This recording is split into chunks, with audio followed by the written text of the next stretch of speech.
세상 천지에 이런 법이 어디 있겠습니까? 조강지천은 배고플 때 같이 밥을 나누고 아플 때 같이 눈물 흘려준 사람이라 하였거늘 그 귀한 인연을 제 손으로 산속 깊은 곳에 내던진 사내가 있었습니다. 눈보라치는 엄동설한 병든 아내를 짐짝처럼 버리고 내려와 화려한 새 장가를 든 그 몹쓸 사내 말이지요. 하지만 여러분, 하늘이 알고 땅이 아는 법입니다.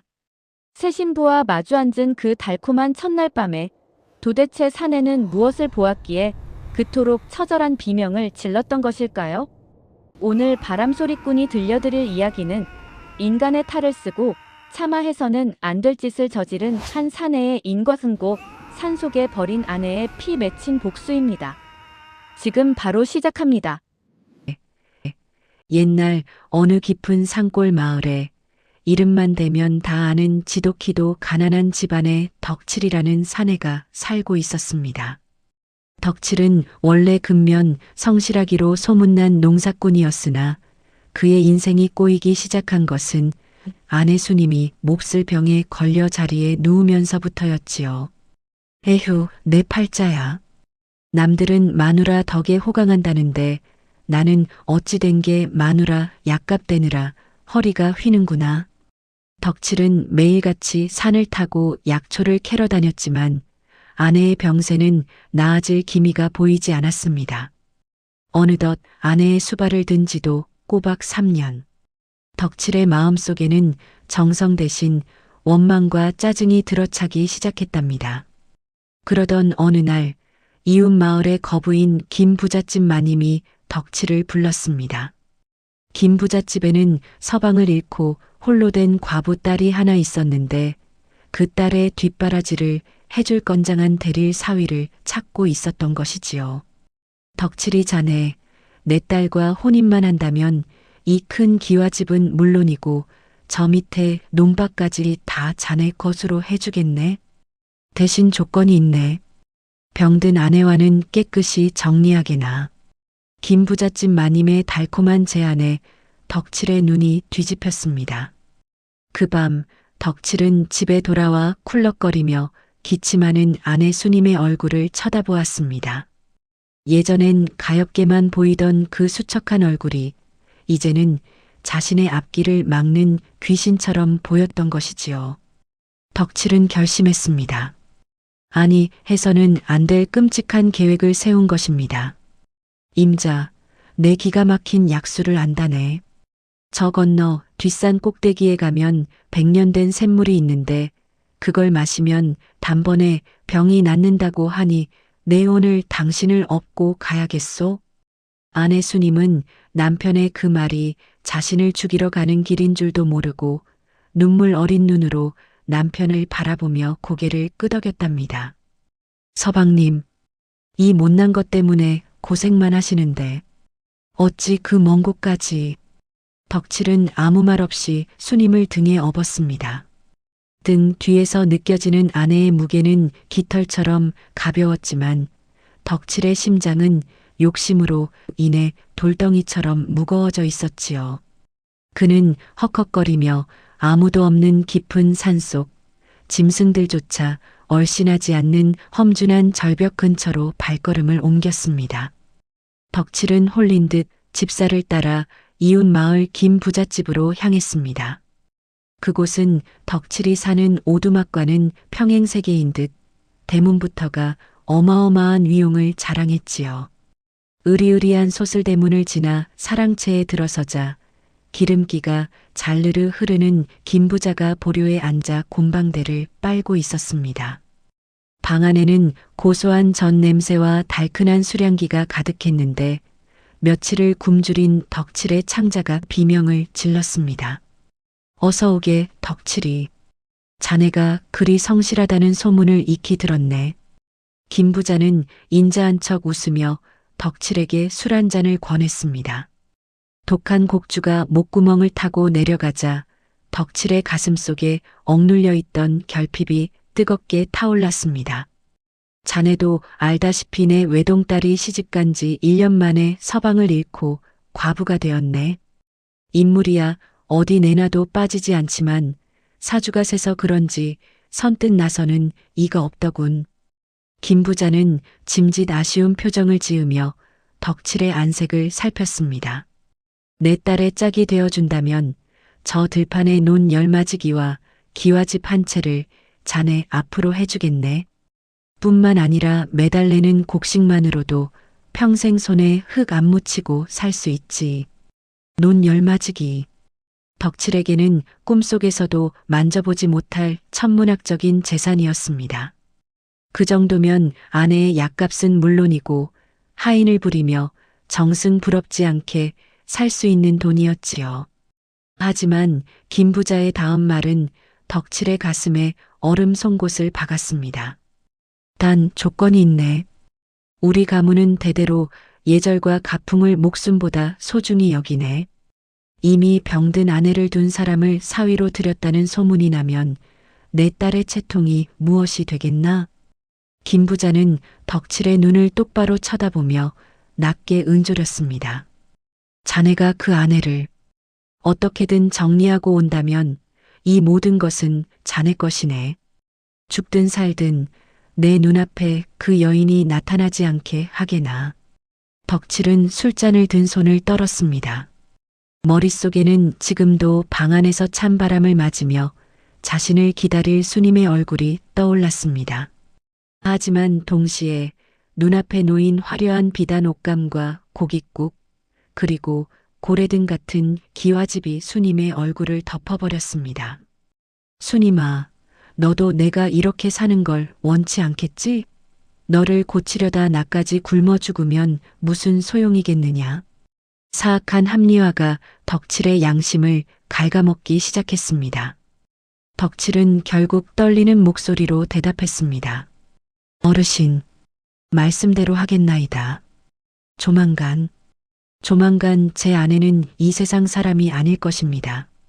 그 말을 내뱉는 순간 사랑채 마당에 서 있던 고목나무에서 까마귀 한 마리가 불길하게 울며 날아올랐습니다. 덕칠은 자신이 방금 영혼을 팔았다는 사실을 깨닫지 못한 채 오직 머릿속으로 금화가 부딪히는 소리만을 즐겁게 감상하고 있었답니다. 집으로 돌아오는 길, 덕칠의 눈에는 더 이상 아내를 위한 약초가 보이지 않았습니다.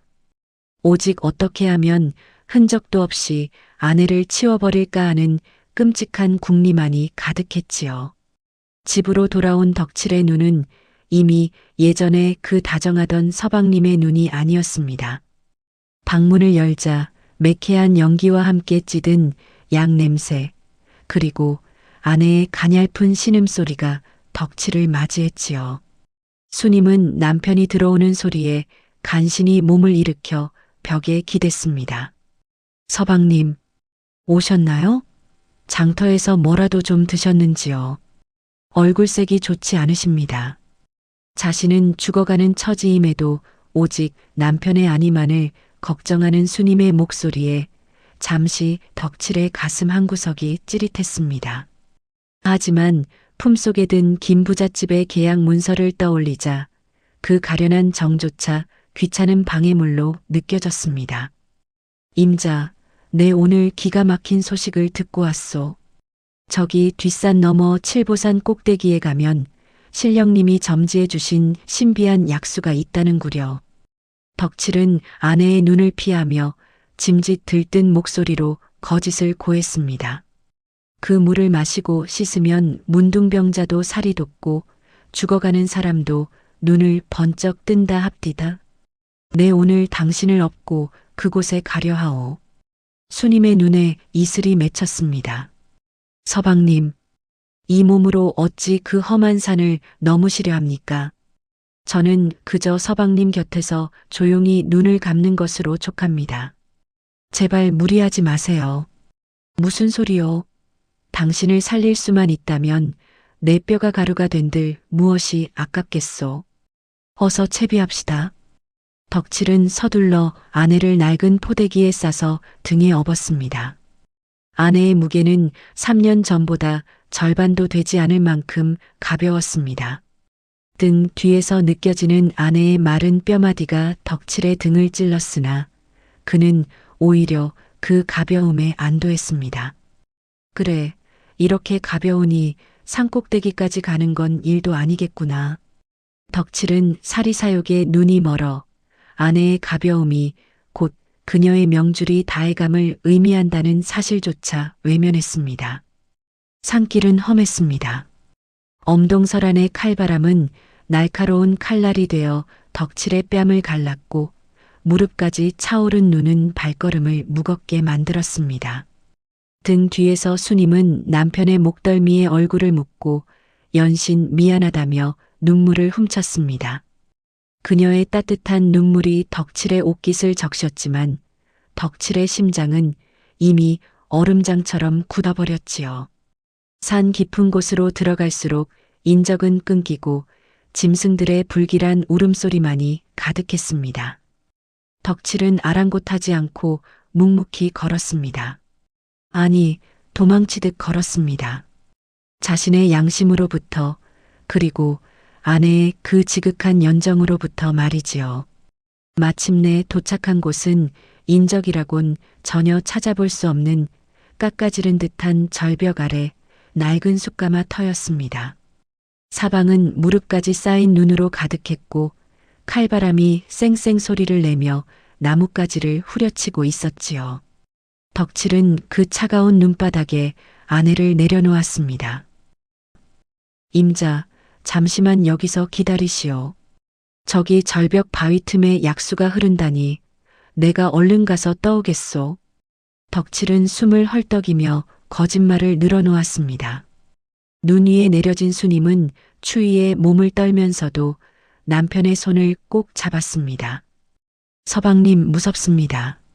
사방에 짐승 소리뿐이고 해는 곧 질 것 같은데 제발 저를 혼자 두지 마세요. 약수 같은 건 필요 없습니다. 수님의 목소리는 가늘게 떨리고 있었습니다. 마치 짐승 같은 직감으로 자신의 운명을 예감한 듯 했지요. 그러나 덕칠은 차갑게 그 손을 뿌리쳤습니다. 이 사람이 왜 이리 고집이야? 내가 당신 살리려고 이 고생을 해서 여기까지 왔는데 가만히 앉아 기다리고 있으란 말이오. 버럭 소리를 지른 덕칠의 눈에는 살기마저 감돌았습니다.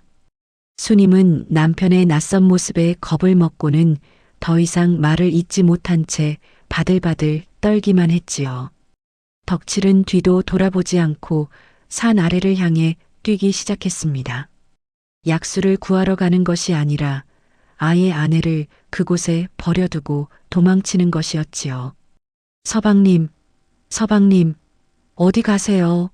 저를 두고 가지 마세요. 무섭습니다, 서방님. 뒤에서 아내의 처절한 외침이 들려왔습니다. 병든 몸으로 눈 위를 기어오며 남편의 발자국을 쫓으려는 그 처절한 몸부림. 덕칠은 귀를 틀어막았습니다. 한때는 목숨보다 사랑한다 맹세했던 여인이었건만 지금 그 소리는 그저 자신의 앞길을 막는 지긋지긋한 소음일 뿐이었습니다.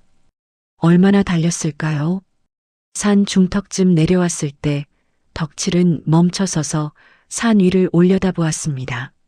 자욱한 눈보라 사이로 아내의 하얀 소복이 점처럼 보이다가 이내 거대한 어둠과 눈송이 속으로 사라져버렸습니다. 덕칠은 가슴을 쓸어내리며 중얼거렸습니다. 임자, 나를 원망하지 마소. 죽어가는 사람 붙들고 같이 굶어 죽느니 나라도 살아야 하지 않겠소? 이 매서운 추위에 오래 고생은 안 할 거요. 금방 잠들 듯 편안해질 테니.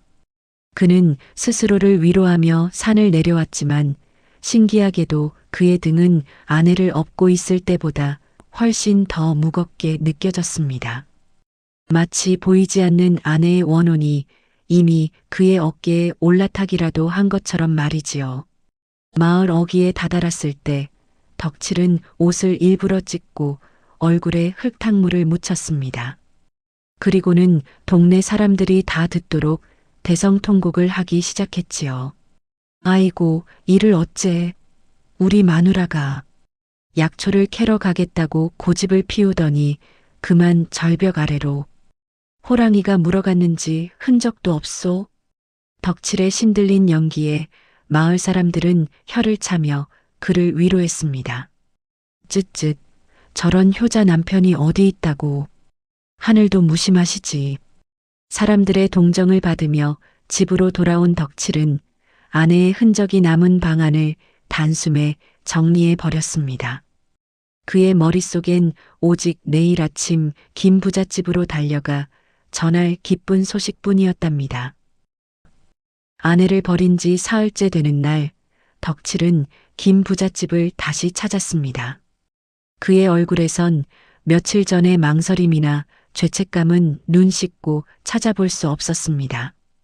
어르신 말씀하신 대로 제 아내는 산신령님의 부름을 받고 멀리 떠났습니다. 이제 저를 구속할 것은 아무것도 없습니다. 덕칠의 말에 김 부자는 만족스러운 듯 껄껄 웃으며 두툼한 돈주머니와 비단옷을 내주었습니다. 허허, 역시 큰일을 할 관상이야. 내 딸아이도 자네의 늠름한 모습에 반했다고 하니 지체할 것 없네. 당장 다음 달 보름에 혼례를 올리세. 그날부터 덕칠의 인생은 그야말로 상전벽해였습니다. 더러운 누더기 대신 최고급 비단옷을 입고 썩은 나물죽 대신 산의 진미를 탐하며 김 부잣집의 사위로서 호의호식했지요. 동네 사람들은 덕칠의 갑작스러운 출세에 고개를 갸우뚱했지만 김 부자의 권세가 무서워 대놓고 말은 못하고 뒤에서만 수군거렸습니다. 죽은 마누라 피를 팔아 새장가를 가다니 세상 말세요. 하지만 덕칠은 그런 소문 따위엔 아랑곳하지 않았습니다. 거울 앞에 서서 사모간대를 차려입은 자신의 모습을 보며 연신 감탄할 뿐이었지요. 그래, 인생은 이렇게 살아야지. 그동안 병수발이나 하며 썩었던 내 청춘이 아깝구나. 혼례 날이 다가올수록 덕칠은 더욱 기세등등해졌습니다. 그런데 이상한 일이었습니다. 밤마다 잠자리에 들면 어디선가 서방님 하는 환청이 들려오는 것이 아니겠습니까? 바람소리인가 싶어 창문을 닫아 걸어도 그 소리는 벽을 타고 스멀스멀 들어와 덕칠의 귓가에 머물렀습니다. 어떤 날은 꿈속에서 온몸이 얼어붙은 수님이 나타나 덕칠의 목을 잡으며 약수는 언제 주실 건가요? 라고 묻기도 했지요. 덕칠은 소스라치게 놀라 잠에서 깨어 술을 들이켰습니다. 죽은 년이 어디서 감히. 다 기분 탓이야. 혼례가 다가오니 마음이 허해서 그런 거지. 그는 애써 공포를 짓누르며 혼례 당일만을 기다렸습니다.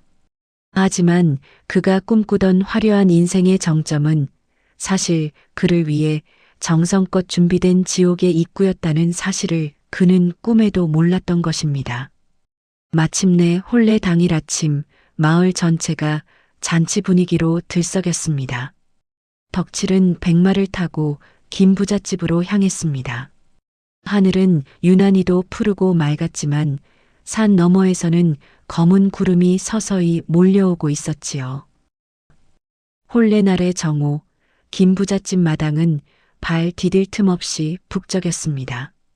풍악 소리는 하늘을 찌르고 가마솥에서는 고기 익는 냄새가 진동하며 사람들의 코끝을 자극했지요. 덕칠은 번듯한 사모간대를 차려입고 말 위에 앉아 마을 사람들의 부러움 섞인 시선을 한몸에 받았습니다. 보게나 덕칠이 저놈 정말 용됐구먼. 팔자 고치는 것도 한순간이야. 사람들의 수군거림을 칭찬으로 오해한 덕칠은 어깨를 으쓱하며 기세등등하게 마당으로 들어섰습니다. 그런데 혼례가 시작되려던 찰나 기이한 일이 벌어지기 시작했습니다. 화려하게 차려진 잔치상 위에 놓인 돼지머리의 눈이 갑자기 번쩍 뜨이더니 덕칠을 똑바로 쳐다보는 것이 아니겠습니까? 덕칠은 소스라치게 놀라 눈을 비볐습니다. 다시 보니 돼지머리는 여전히 죽은 채 웃고 있었지만 그 입가에서 검붉은 피가 주르륵 흘러내려 잔치상을 적시고 있었습니다. 아니, 내가 술도 안 마셨는데 왜 이러는 거야? 날이 너무 더워 헛것이 보이나 보군. 덕칠은 애써 마음을 가라앉히며 새 신부와의 맞절을 준비했습니다. 화롯을 입고 족두리를 쓴 새 신부가 가마에서 내려 덕칠의 앞으로 다가왔습니다. 신부의 얼굴은 고운 가리개로 가려져 있었으나 그 너머로 언뜻 비치는 하얀 살결은 눈이 부실 정도였지요. 그런데 신부가 발걸음을 옮길 때마다 마당 바닥에 깔린 멍석 위로 기괴한 자국이 남았습니다. 분명 맑은 날씨였음에도 불구하고 신부의 발자국마다 질척이는 진흙과 차가운 성에가 끼는 것이었습니다. 풍악을 울리던 악사들의 연주도 점점 기괴하게 변해갔습니다. 경쾌해야 할 태평소 소리는 마치 여인의 비명처럼 날카롭게 들렸고 북소리는 둥둥거리는 심장 소리처럼 덕칠의 가슴을 압박했지요. 덕칠은 식은땀을 흘리며 맞절을 올렸습니다. 고개를 숙인 순간 그는 신부의 치마 자락 끝에 묻은 것을 보았습니다. 그것은 흙탕물과 함께 섞인 산속 숯가마 터에서나 볼 법한 검은 숯가루와 마른 억새풀이었습니다. 신부 입장. 사회자의 외침과 함께 덕칠은 신부의 손을 잡으려 했습니다. 순간 신부의 소매 끝으로 살짝 드러난 손가락이 덕칠의 눈에 들어왔습니다. 그것은 젊은 여인의 부드러운 손이 아니었습니다. 추위에 얼어 터져 살점이 떨어져 나가고 손톱 밑에는 흙이 잔뜩 박힌 마치 무덤을 파헤치고 나온 시체의 손과 같았지요. 덕칠은 비명을 지르려 했으나 목소리가 나오지 않았습니다. 주변을 둘러보니 잔치에 온 손님들의 얼굴이 하나둘씩 흐릿해지며 모두가 무표정한 얼굴로 덕칠을 노려보고 있었던 것입니다. 어찌어찌 혼례를 마친 덕칠은 거의 정신을 잃은 채 신방으로 안내되었습니다. 해는 뉘엿뉘엿 지고 김부잣집 별당에 마련된 신방 주변은 낮에 소란함이 거짓말처럼 사라진 채 무거운 침묵만이 감돌았습니다. 덕칠은 방 안으로 들어서기 전 크게 심호흡을 했습니다. 그래, 긴장해서 그런 거야. 이제 이 문만 열고 들어가면 나는 진짜 이 집의 주인이 된다. 정신 차려야 해. 덕칠은 떨리는 손으로 문고리를 잡고 조심스럽게 방 안으로 발을 들였습니다. 방 안은 은은한 촛불이 일렁이고 있었고 새 신부는 병풍 앞에 다소곳이 앉아 덕칠을 기다리고 있었습니다. 그런데 방 안의 공기가 이상했습니다. 분명 아궁이에 불을 떼어 따뜻해야 할 방 안이 마치 한겨울 산속 동굴처럼 뼈 사무치는 한기를 뿜어내고 있었지요. 덕칠이 한 걸음 다가갈 때마다 입에서 하얀 입김이 새어나왔습니다. 부인, 많이 기다리셨소?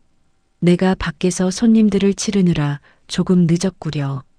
덕칠은 짐짓 여유로운 척하며 신부의 앞에 앉았습니다. 신부는 고개를 푹 숙인 채 아무 말이 없었습니다.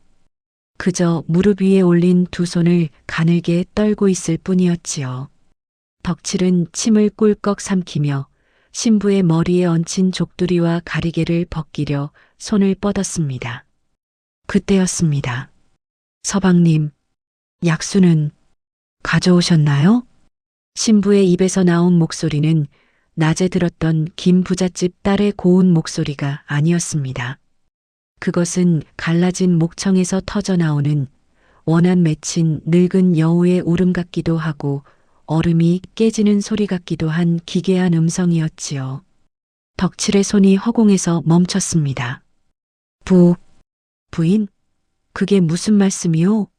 약수라니. 산속에 홀로 둔 이 몸이 너무나 목이 말라. 서방님이 떠오신다던 그 물을 500년이나 기다린 것 같습니다. 신부가 천천히 고개를 들었습니다. 일렁이는 촛불 사이로 드러난 얼굴은 낮에 보았던 화사한 신부의 얼굴이 아니었습니다. 눈구멍은 휑하니 뚫려 있고 피부는 군데군데 썩어 문드러져 뼈가 비치는 바로 자신이 산속에 버리고 온 아내 수님의 시신이었습니다. 수님의 입술이 비틀리며 웃음을 짓자 그 사이로 검붉은 핏물과 함께 하얀 구더기들이 쏟아져 나왔습니다. 으악! 귀신이다. 사람 살려. 덕칠은 비명을 지르며 뒤로 넘어졌습니다. 도망치기 위해 문을 향해 기어갔지만 문은 마치 벽처럼 단단히 굳어 열리지 않았습니다. 촛불이 파란색으로 변하며 방 안의 온도는 더욱 급격히 떨어졌고 사방의 벽지에선 붉은 피가 눈물처럼 흘러내리기 시작했습니다.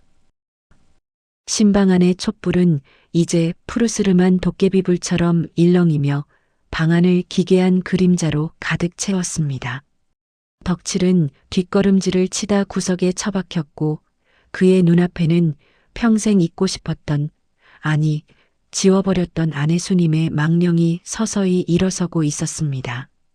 화려한 원삼과 족두리는 간대었고 그녀의 몸에는 눈보라 속에 버려졌던 그날의 낡고 찢어진 소복이 걸쳐져 있었지요. 그 소복은 이미 썩은 핏물과 산속의 흙먼지로 얼룩져 기분 나쁜 악취를 풍기고 있었습니다. 서방님, 왜 그리 저를 피하시나요? 우리가 부부의 연을 맺은 지가 엊그제 같은데 어찌하여 저를 차가운 눈바닥에 홀로 두고 이리 따뜻한 곳으로 오셨습니까? 수님의 목소리는 방 안 전체를 울리는 공허한 메아리가 되어 덕칠의 고막을 찢을 듯 파고들었습니다. 덕칠은 미친 듯이 제 뺨을 때렸습니다. 꿈이야. 이건 꿈이야. 내가 술에 취해서 헛것을 보는 거라고. 내년은 이미 산속에서 굶어 죽었거나 짐승에게 찢겨 죽었을 텐데 어찌 여기 나타난단 말이냐. 덕칠의 절규에 수님은 고개를 기괴한 각도로 꺾으며 한 걸음 다가왔습니다. 그녀가 발을 뗄 때마다 방바닥의 화려한 돗자리가 검게 썩어 들어갔고 그 틈으로 얼음장 같은 서리가 피어올랐습니다. 그래요, 서방님 말씀이 맞습니다. 저는 그날 죽었습니다. 당신의 발소리가 멀어질 때 제 가슴 속에 남았던 마지막 온기도 함께 식어버렸지요. 배고픔보다 추위보다 더 무서웠던 것은 당신이 나에게 했던 그 모진 거짓말이었습니다. 수님은 뼈만 남은 손가락으로 덕칠을 가리켰습니다. 그 손가락 끝에선 검은 진물이 뚝뚝 떨어져 덕칠의 비단옷 위로 번졌습니다. 만병통치약수를 떠오겠다고 하셨지요?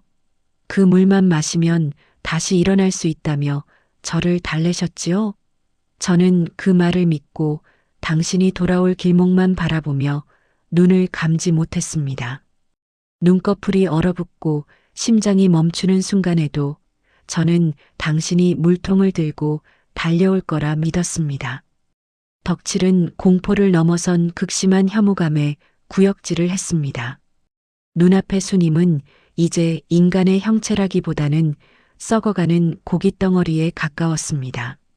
한쪽 눈알은 이미 까마귀에게 파먹힌 듯 휑하니 비어 있었고 그 속에서 하얀 구더기들이 꿈틀거리며 기어 나왔습니다.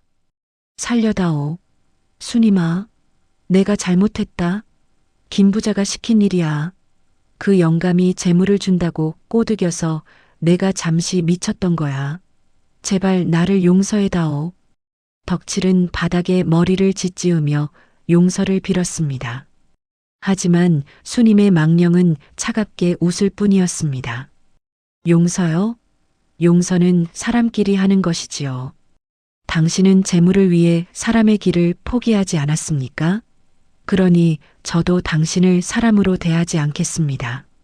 순간 신방의 사방 벽면이 무너지듯 내려앉더니 그 뒤로 끝을 알 수 없는 어둠이 펼쳐졌습니다. 화려했던 방 안은 순식간에 눈 덮인 산속의 숯가마터로 변해버렸습니다. 덕칠이 앉아 있는 곳은 따뜻한 방바닥이 아니라 아내를 버렸던 바로 그 차가운 눈 구덩이 위였습니다. 주변을 둘러보니 혼례 잔치에 왔던 하객들은 온데간데였고 수천 마리의 굶주린 늑대들이 푸른 눈을 빛내며 덕치를 에워싸고 있었습니다. 그리고 그 늑대들의 우두머리처럼 수님의 망령이 허공에 떠서 덕치를 내려다보고 있었습니다. 자, 서방님. 이제 당신이 약속한 그 약수를 드실 시간입니다. 이 산의 모든 눈이 녹아 당신의 피가 될 때까지 당신은 영원히 이 추위 속에서 목말라 하게 될 것입니다. 수님의 손짓 한 번에 늑대들이 일제히 달려들었고 덕칠의 비명은 차가운 산바람 속에 묻혀버렸습니다. 으악! 덕칠은 단말마의 비명을 지르며 눈을 떴습니다. 온몸은 땀으로 범벅이 되어 있었고 심장은 터질 듯이 요동치고 있었지요. 주변을 둘러보니 그곳은 신방도 눈 덮인 산속도 아닌 자신의 낡고 허름한 오두막이었습니다. 꿈이었나? 아이고, 신령님 감사합니다. 정말 꿈이었군요. 덕칠은 안도의 한숨을 내쉬며 가슴을 쓸어내렸습니다. 방 안에는 여전히 매캐한 양 냄새가 진동했고 문풍지는 바람에 떨며 파르르 소리를 내고 있었습니다. 덕칠은 자리에서 일어나 물이라도 마시려 했습니다. 그런데 이상했습니다. 몸이 마음대로 움직이지 않았습니다. 자세히 보니 자신의 팔과 다리가 마치 통나무처럼 딱딱하게 굳어 있었고 감각이 전혀 느껴지지 않았습니다. 이게 어찌 된 일이야? 내 다리가 왜 이래? 덕칠은 간신히 고개를 돌려 방 안을 살폈습니다. 그곳에는 아내 수님이 누워 있어야 할 자리에 누군가 정갈하게 눕혀져 있었습니다. 하얀 소복을 입고 얼굴 위에는 창호지가 덮여 있는 시신이었습니다. 덕칠은 본능적으로 깨달았습니다. 저것은 아내 수님의 시신이었습니다. 그럼 자신은 누구란 말인가? 덕칠은 옆에 놓인 롯데야에 비친 자신의 얼굴을 보았습니다. 비명을 지르려 했지만 입에선 그저 바람 빠지는 소리만 새어나왔습니다. 대야 속의 얼굴은 살아있는 사람의 것이 아니었습니다. 피부는 검푸르게 변해 있었고 이마에는 커다란 돌에 찍힌 듯한 끔찍한 상처가 나 있었습니다. 그제야 덕칠의 머릿속에 조각난 기억들이 맞춰지기 시작했습니다. 그날 아내를 업고 산을 오르던 날이었습니다. 덕칠은 아내를 유기하고 내려오던 길에 탐욕에 눈이 멀어 발을 헛디뎠습니다. 그는 가파른 비탈길을 굴러 떨어지며 머리를 바위에 정통으로 들이받았던 것입니다. 그는 마을로 내려가지도 못했고 김부자를 만나지도 못했습니다. 그는 아내를 버린 그 산 중턱에서 고독하게 숨을 거두었던 것입니다. 지금 그가 보고 있는 오두막의 풍경, 아내의 시신, 이것이 바로 진짜 현실이었습니다. 아내 수님은 남편이 돌아오지 않자 병든 몸을 이끌고 남편을 찾아 산을 헤매다 결국 덕칠의 시신 옆에서 얼어 죽었던 것입니다. 마을 사람들이 나중에 두 사람의 시신을 발견하여 이 오두막으로 옮겨놓은 것이었지요.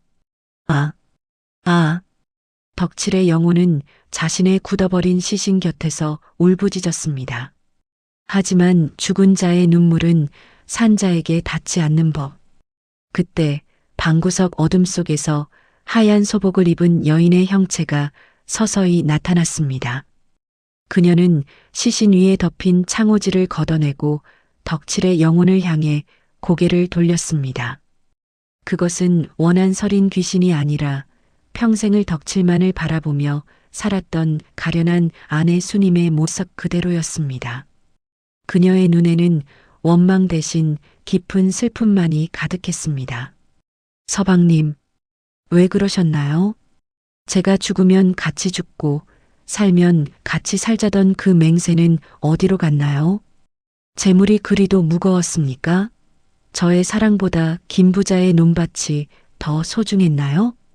수님의 영혼이 덕칠에게 다가와 차가운 손을 잡았습니다.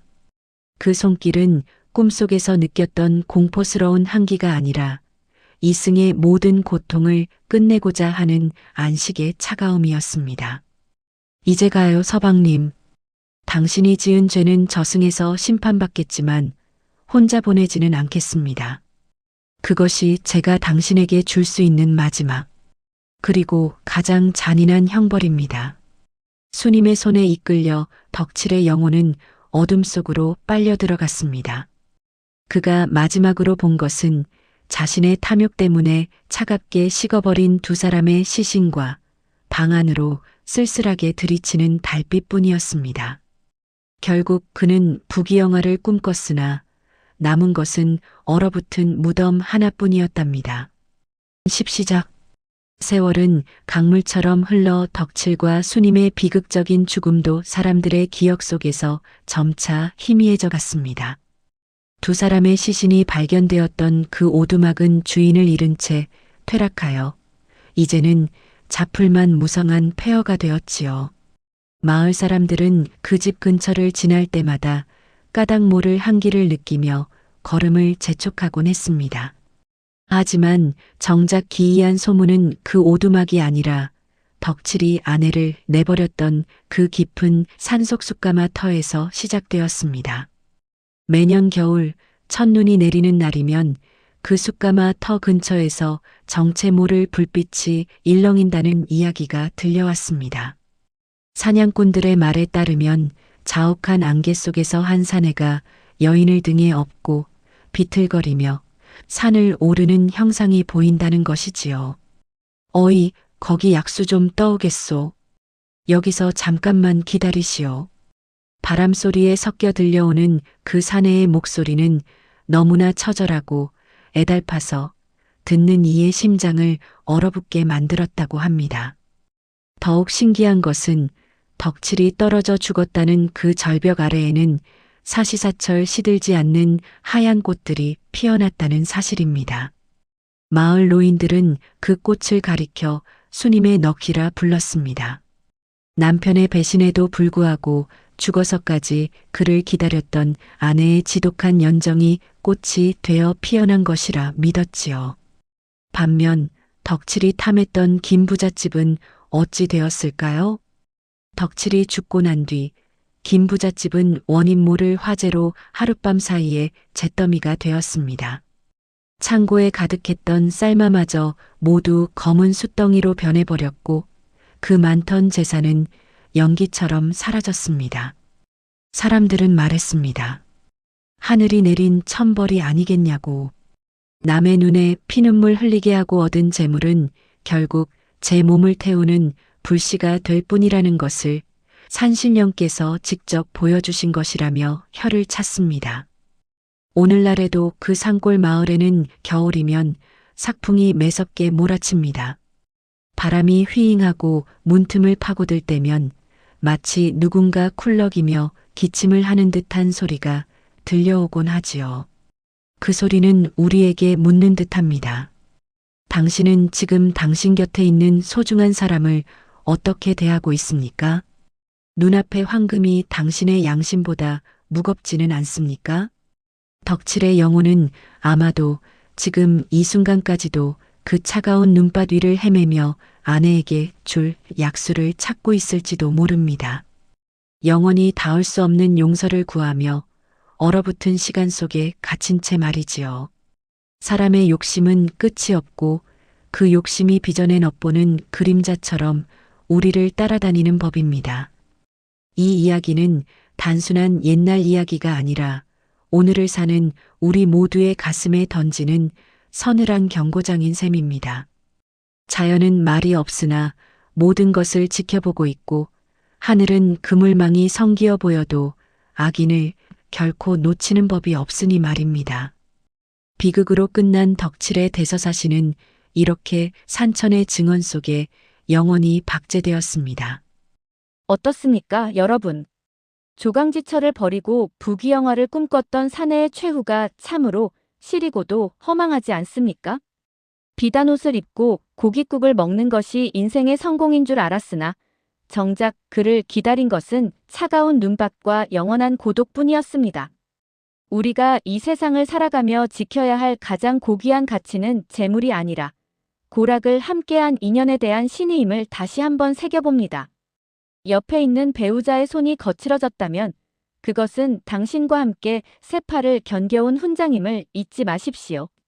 오늘 저녁에는 따뜻한 차 한 잔 나누며 고맙다, 고생했다는 말 한마디 건네보시는 건 어떨까요? 바람소리꾼이 준비한 이야기는 여기까지입니다. 이 이야기가 여러분의 가슴에 작은 울림이 되었다면 구독과 좋아요로 이 늙은 이야기꾼의 힘이 되어 주십시오.